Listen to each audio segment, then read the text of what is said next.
In this segment, we're with James Maida, who is a founder and the head of Gaming Laboratories International. That's right. Which the world knows as GLI. It's just a unique company, a company that has invented an industry, as we discussed before. And James, before one of the things that you can bring to this discussion is that most other CEOs talk about their companies and their plans. You have a company that touches the entire gaming industry, so right. you are in a unique position to talk about industry trends, and right. So we will want to talk to you about that. But initially, tell us a little bit about where GLI is and where you hope to be. As GLI was first formed, as you know, to be a premier testing lab, and today we are the premier testing lab. We were the first private testing lab anywhere on the planet. And for the first 15 or 20 years or so, really all we did was test whether it's lottery equipment, VLTs, gaming equipment, bingo equipment, sports book, race books, tote systems, and we do that. But over the last 5 to 7 years, we continue to do that super well, and the team, we have almost 750 employees around the world, 21 offices, and we continue to really test at a super high level. But the most important thing that we've done over the last 5 years is really gotten into the services business. So we're now doing things like penetration testing, internet security testing, ISS things. So we're thinking about cybersecurity and how to protect casino systems, online systems, mobile. We're becoming consultants to regulators and operators, where if they're upgrading massive numbers of systems, how do you do that in a regulatory environment that will allow for continuity?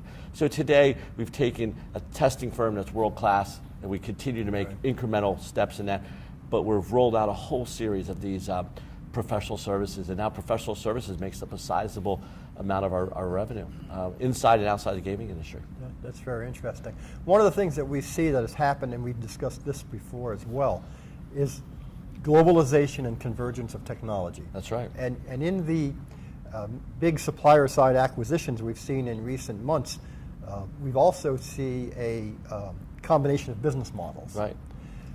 How do you see all of that playing out? Well, you look at the business combinations, it's really lottery companies and gaming companies coming together, whether it's Scientific Games acquiring a table games platform like Shuffle Master, or Bally land-based, or Williams.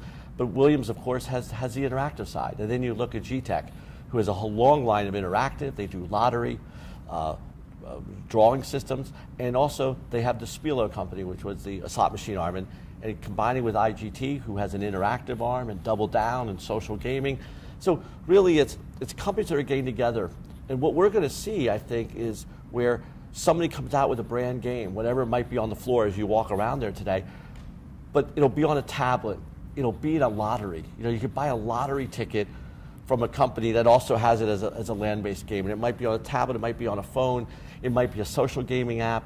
And so we're going to see a lot of great content, but used across multiple channels. And I think that's why they're merging together to get all these properties, so that they're trying to get as many channels, distribution channels, as possible. We don't look at it as different types of gaming anymore. It's not iGaming or mobile gaming or phone gaming or bingo. We think of it as gaming, but with multiple ways of distributing it.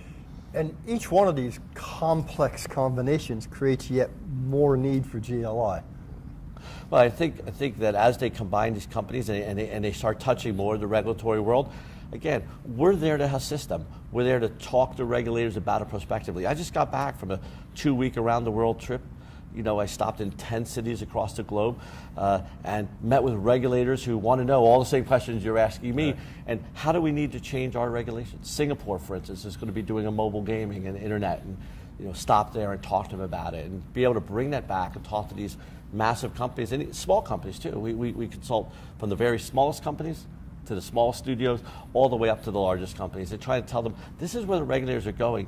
You need to be in step with the regulators. And if the regulators want to know what the suppliers are doing, so we can tell the regulator, the industry is going this way, you need to start thinking about regulating that way. So we're kind of that center spoke. We're talking to everybody, right. And we're trying to get everybody on the same page. One of the difficulties and complaints that a lot of people have had in the United States who must be licensed is there's so darn many jurisdictions. And every jurisdiction has somewhat different requirements of various kinds. And now when you extrapolate that out to a world and to all this new technology, is there some way or some interest in regulatory convergence as well, so things can be more uniform? Well, as you know, Frank, I think many states and countries around the United States and around the world have all been converging to the GLI standards. You just might have read that Puerto Rico now has adopted a full line of GLI standards. They didn't want their own standards. We work with regulators all over the world. We work with the new Japanese government, who's trying to put gaming through. We talked about the importance of going with standards that everybody is used to. If you're in a jurisdiction that's a one-off jurisdiction, and you have your own set of standards, you're going to get the equipment late, it's going to cost more money.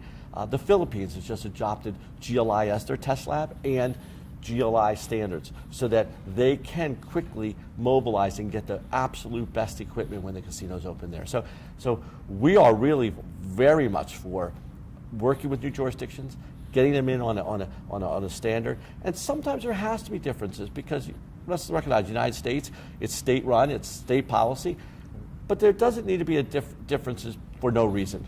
Sometimes there has to be a reason that there's differences, and we work with suppliers to, we're working with regulators to make sure that they understand when they're making those choices, but sometimes they have to do it, and we agree with it when they do it. James, we've been talking a lot globally as we can because you're a global company and the changes that are affecting the industry are global. But let me ask you a parochial question. Sure. Everybody wants to know about online gaming in the United States. It's gotten off to a much slower start than some people expected. What do you see in terms of the evolution of online gaming here? A lot of people, whether it's Atlantic City, who had crazy estimates on what it was going to look like, and I think everybody realized it wasn't going to be that good. I think the question here is social gaming a disruptor for online gaming? Right. Because there are companies, some of the ones that I mentioned already, are making a whole lot of money and doing very well in that social gaming space. And I think social gaming to some degree has disrupted the online. But I think here in the United States, we still have this hangover in Washington. We don't know if there's going to be a bill on poker only, or are they going to repeal, or are they going to, what they're going to do. So I think what you're going to see is as soon as that's removed, things will start happening. But I think there are a lot of people for it and a lot of people against it. At GLI, we don't take a position whether it's good or not for a state. If you're going to pass gaming online, it better be regulated well, because we know that if it's poorly regulated and a scandal happens, it's going to be terrible.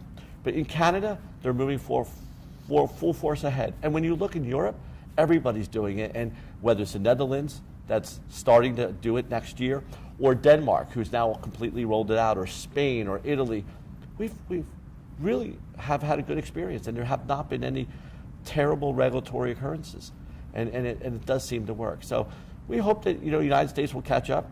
But again, it's good for our business, good for the gaming industry. But I would always caution about making crazy estimates as to what the numbers are, because I think that we have to regulate it well, and we have to make sure it's rolled out in an appropriate way. If it's just all rolled out with no rules, then I think something bad might happen in the conduct of the gaming, and then there'll be a black market, and then maybe the whole industry would suffer. We've covered a lot of territory in a very short period of time. Yes. Is there anything untouched or anything more that observations you would like to share? I think the gaming, we are really entering a phase with these consolidations, and you're in the financial world, and obviously they have to get synergies, and I think the landscape is going to be changing, obviously, in these suppliers. I think if you're a very small supplier and you have some great content, I think the world is bright for you. I think content continues to drive this. We could talk about merging and synergy and all these different types of outlets, whether it's online or poker only or tablets or online, but or iPhone or land-based. But if you don't have good content, you don't have a good game. So content is key. It was key last year when I was here. It's key today. It's going to be key going forward.